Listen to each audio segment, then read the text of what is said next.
malapit na siya. Try natin ulit.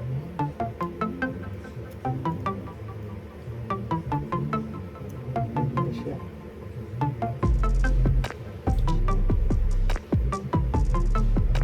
Nakakatigas na yan. Pero mas maganda po. May bababa pa natin siya ng konti. Sa sinasalit, kailangan din natin mailagay.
Medyo malaki para mas kaya natin siyang magpipit.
Mostly gumagamit sana ng ganito kung saan kayo comfortable. Ganyan. Kasi okay na sa akin ng ganito kasi malaki naman eh.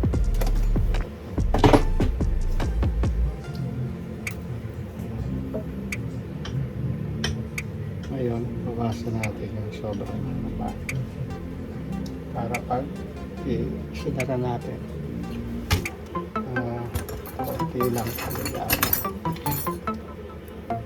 halos pare-pares karamihan. Yan. Sobrang haba niya, putulan na natin. Okay lang din naman pagkatapos kaya lang okay din sa inyo kung ganito.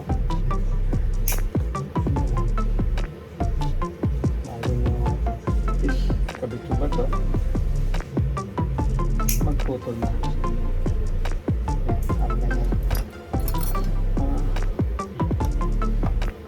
Natin ito.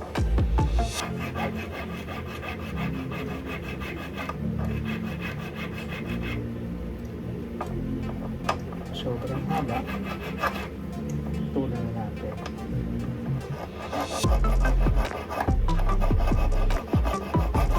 Kasi repair lang to, hindi natin pwede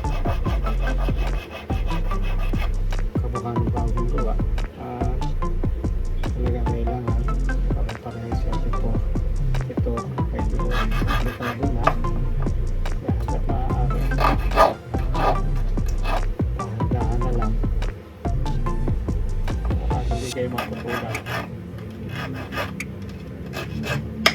Medyo bilugin yung dulo kasi minsan yung bato mo yan damage natin pag pinagil. Hanggat maaari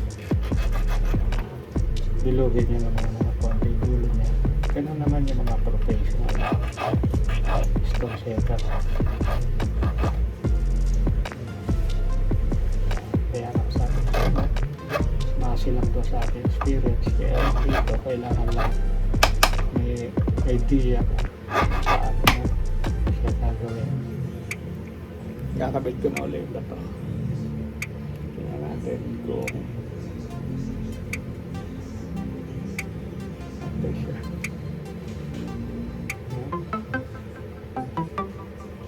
Okay naman na siya, kaya lang i-ready na natin hindi nakadikit para kaunting lang bend ay makakabit natin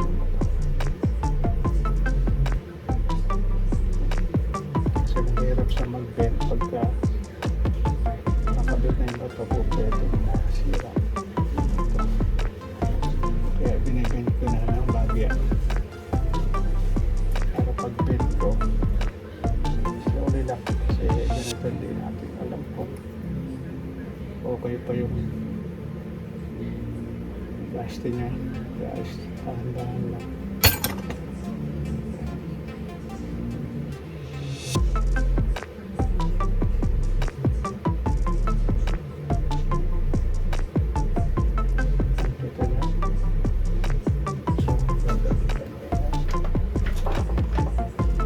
Ito yung pantulang copper siya. Yan. Slowly. Okay.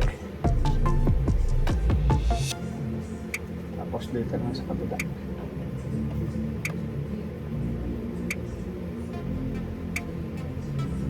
Slowly din. Slowly. Tapos dito, pa-cross naman para pare-parehas yun. Kapit niya.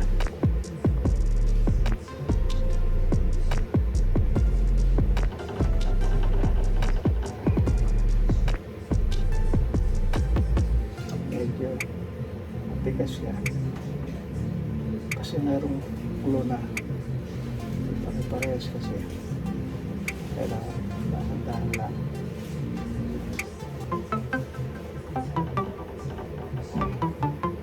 Yan.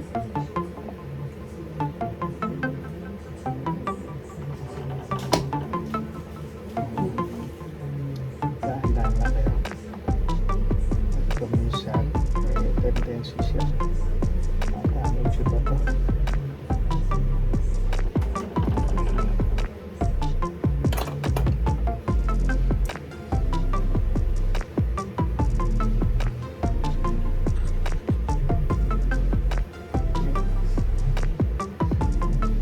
Close to isang ganun. So, slowly nyo ngayon. Bilugin yung dulo. Slowly kasi madadamage yung bato.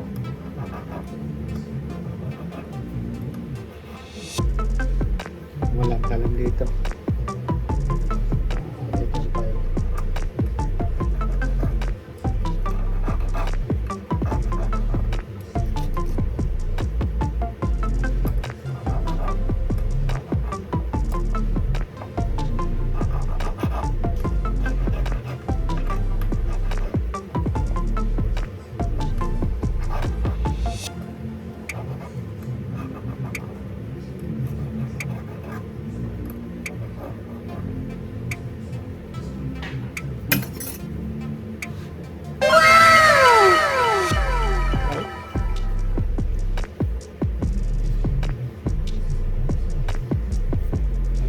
alis and ultrasonic.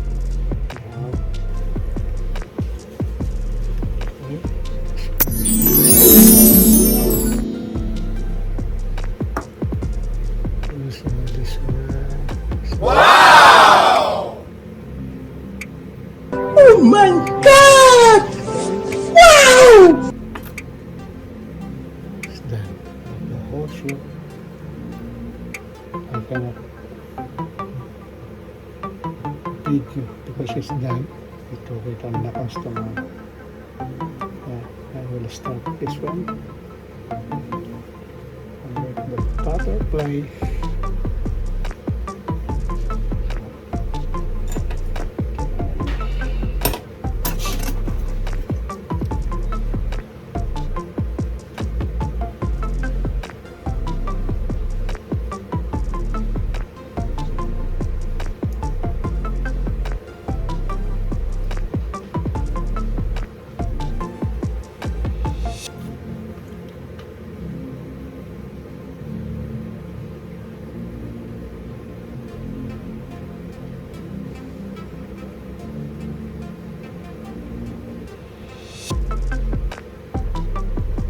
Okay, I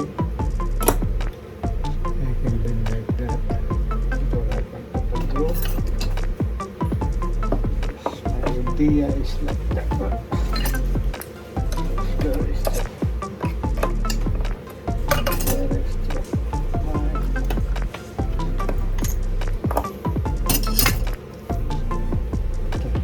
the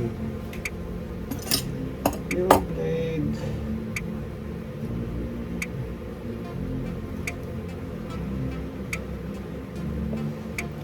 This one is my idea. So it must wait.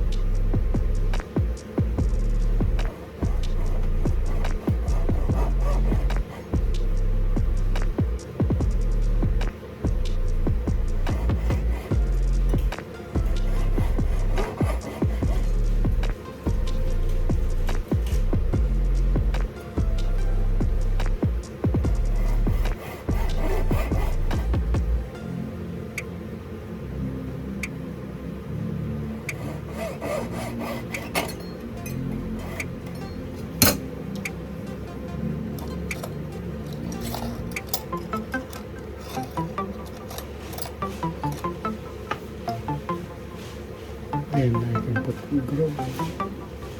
Middle pile is like that. And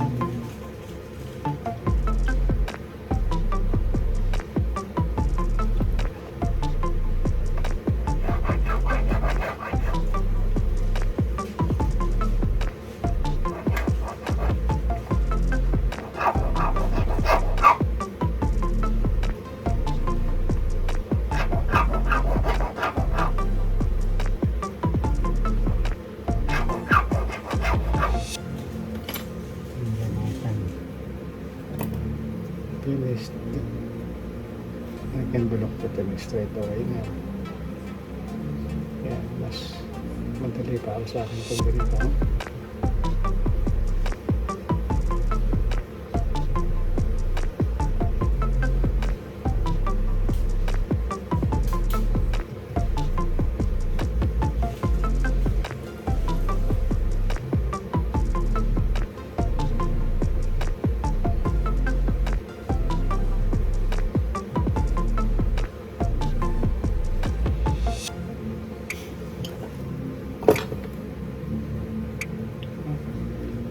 Like that, and then last I can make it around this way.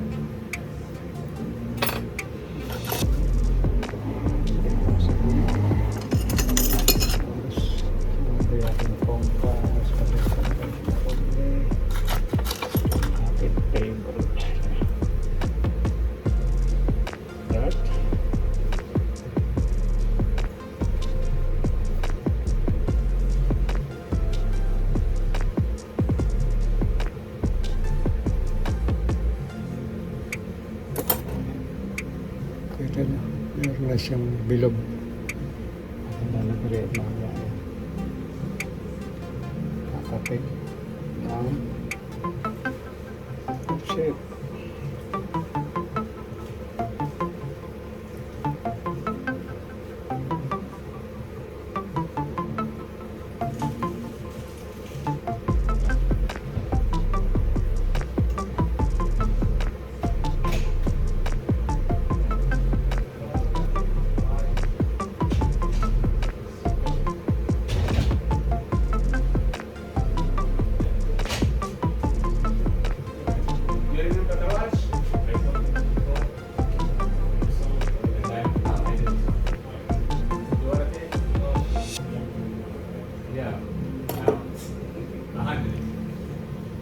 Saan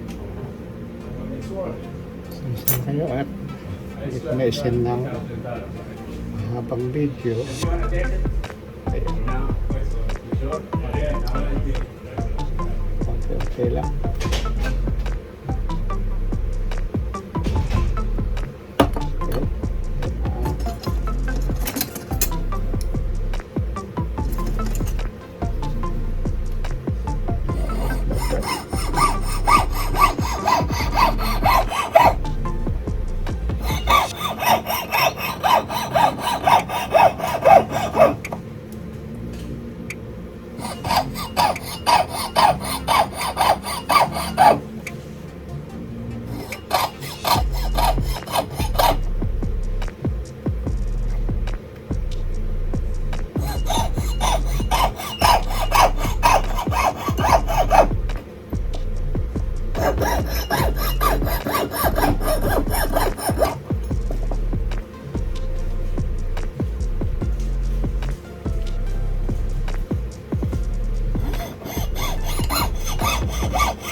Bilog, ganito lang.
Ganyan.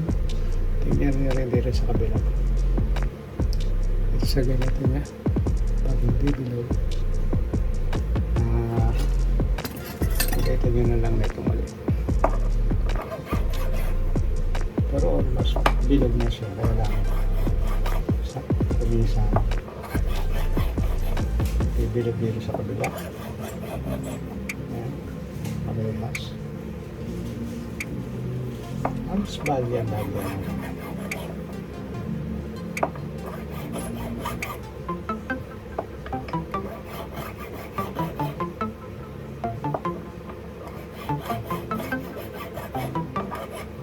Tapos, okay na. Sukat na ito.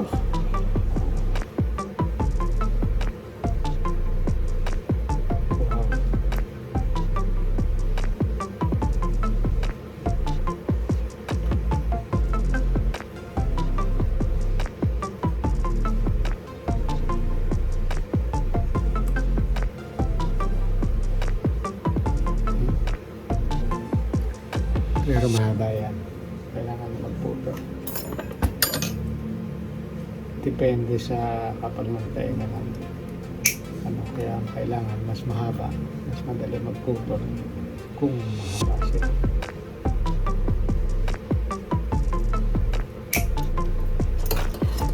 Sinabi ng customer, sobrang haba, putol. Sinabi naman, okay, it's fine. Kasi mas mahirap magdugtong kaysa magpupol. Tapos ganyan para magkaroon ng marka yung ikutan niya siya. Ganun. Ay, kita niyo, meron siyang marka doon. Tapos, pinakamadali, ito. Ayan na. Yung iba, hindi ginagawa ito, pero ako,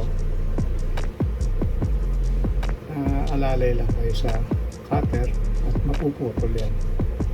Ay, dapat alalay lang. Pero ako, kita niya. Ang gulog niya. Diba?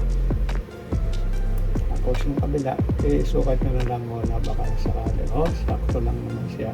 So, ano lang din. I-mark nyo lang parehas. Pero ako kasi kabisado ko na. Tingin pa lang. Okay na. Haba niya kaya hindi na ako nagsusukat.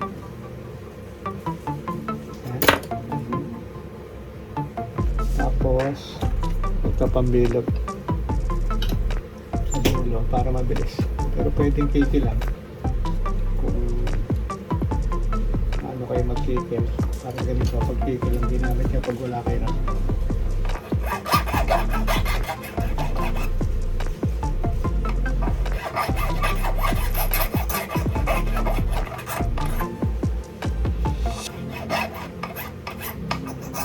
Yan ako meron kayo dito perfect kasi ito maganda yung bilog niya.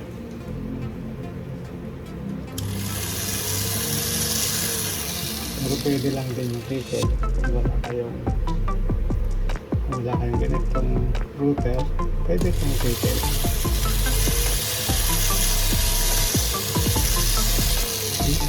Diba? Bilog siya. Tapos try nyo kasi may adjustment yan. Pag hindi pantay nakatagilid, na-adjust dito sa balantok. May adjustment yan.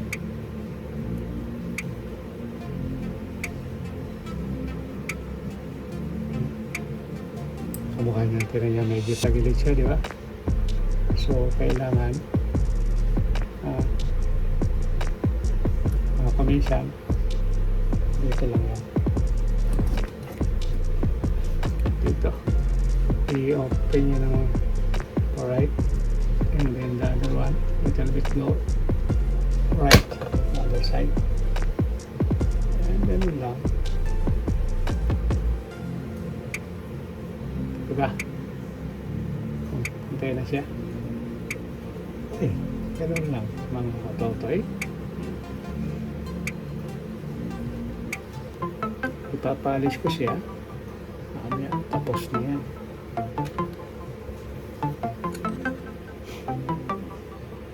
Pag kayo nagpalis ito, ganito lang ginagawa ko. Sinutang ko sa gitna.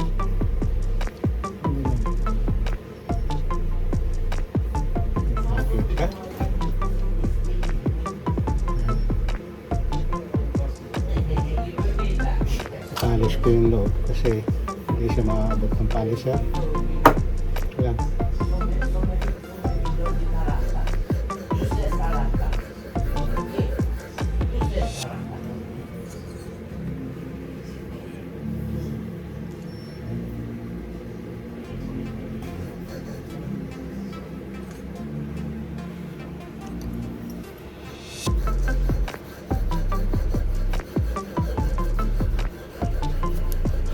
Medyo matagal siya kaya take time.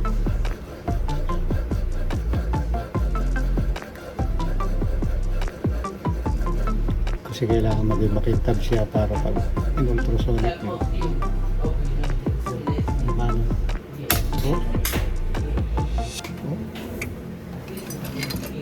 Drop there, Bosalan? Oh no!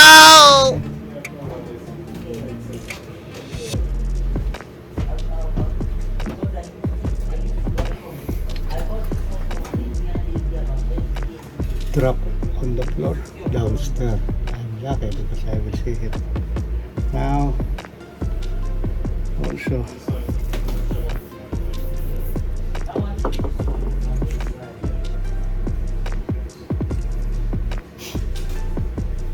kailangan pati itong loob. Yan.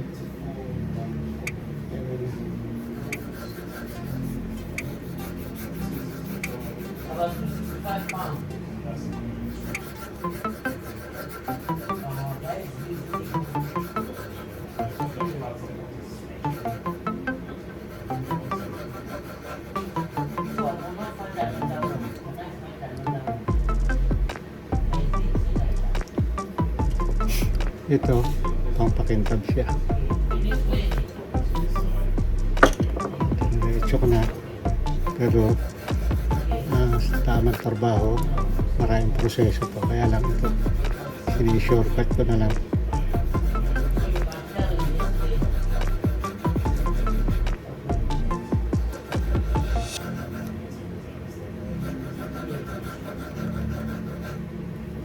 Tapos yung puno ng pakaw, inaano ko na rin. Ito.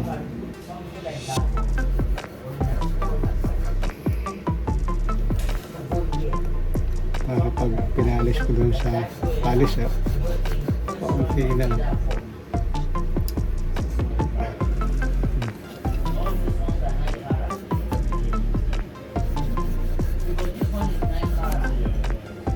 Sana kayo dahil hindi ako professional na polisher.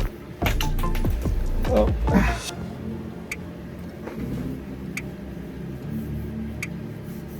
Kasi meron talagang polisher. Kaso dito,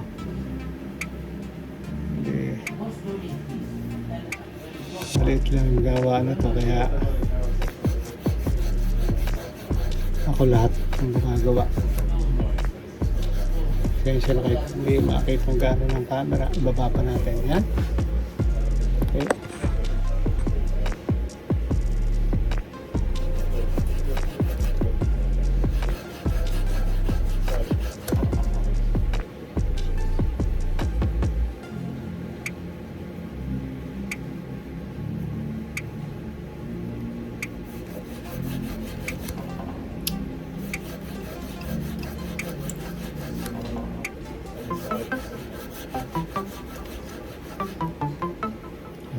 And next one, ganoon din.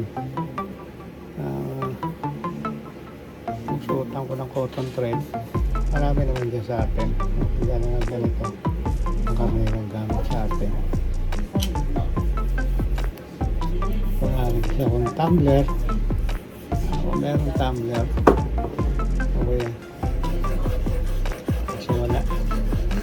Nahihiya naman ako pabili lahat ng gamit sa may-ari. Kasi buti naman ang gawaan ito at saka hindi ganun kalapas ito. Saka ako lang din ang gumagawa. Ano, diba? Kaya ginagawa ko na lang ng paraan ng iba. Pero talagang gusto niya ng maayos, ito rin sa gamit para mabilis at saka maganda nagiging kalalabasan kasi kompleto sa gamit.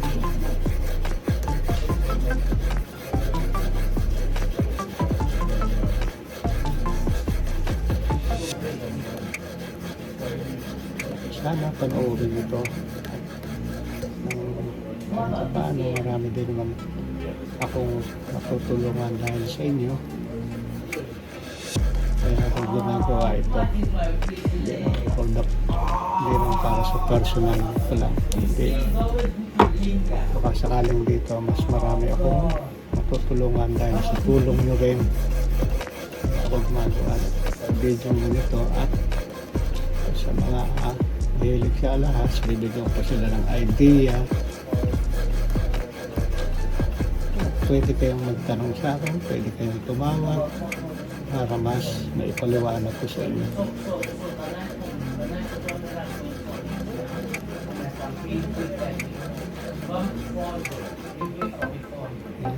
Kung titignan niya, medyo nakita mo yung loob. Rinis na siya. So, yung butterfly naman. Kasi binabad ko sa akin.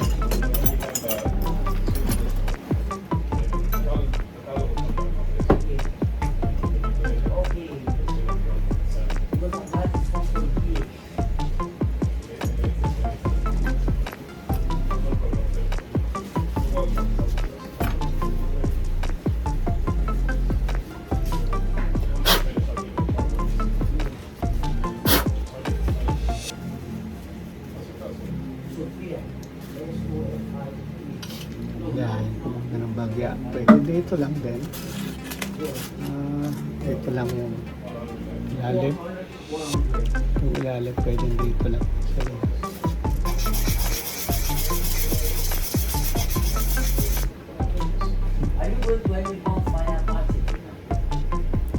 Saka konting palis lang. Re-raise mo siya.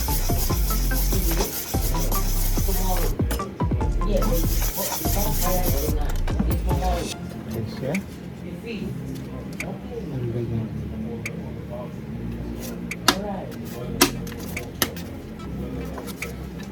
Rubbish tomorrow.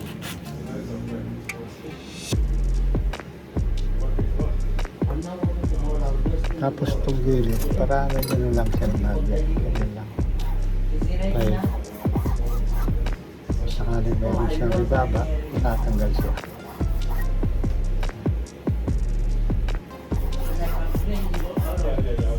Pero pang walang ribaba yan dahil before ko i-bake, kinigigil ko muna siya. So ngayon, next, kailangan yung suotan nyo rin. Ito, medyo maraming trabaho siya.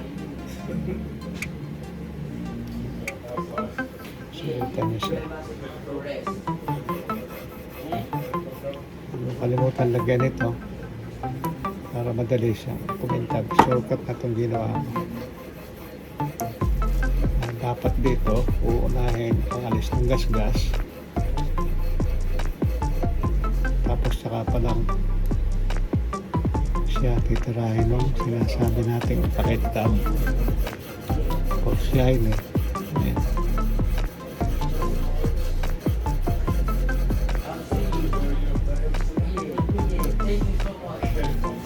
Dinagay ko na sa kabilang butas kasi pumasya naman siya.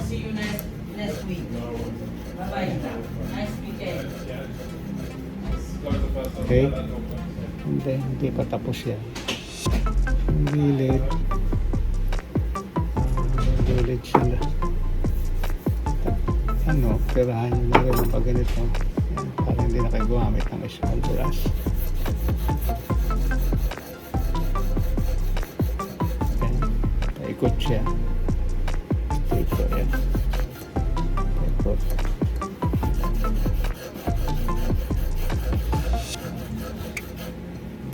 Kabila. Ayan ito.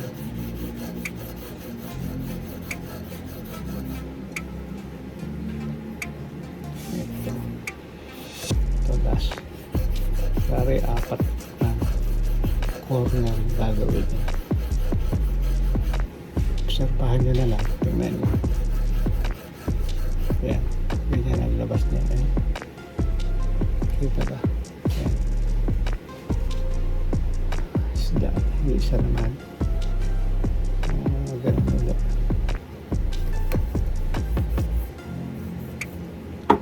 Putas na.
Bali, 4 na part siya.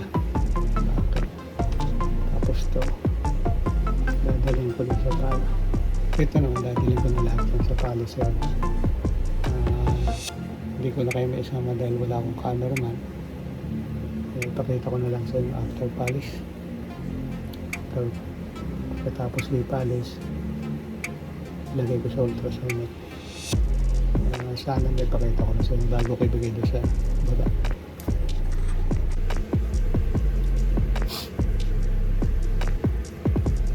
Ganyan siya. After polish.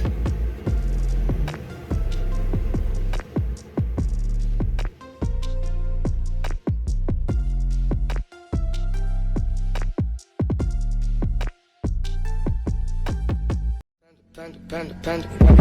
I got broads in Atlanta. She took the lean, the family. Credit cards and the scammers.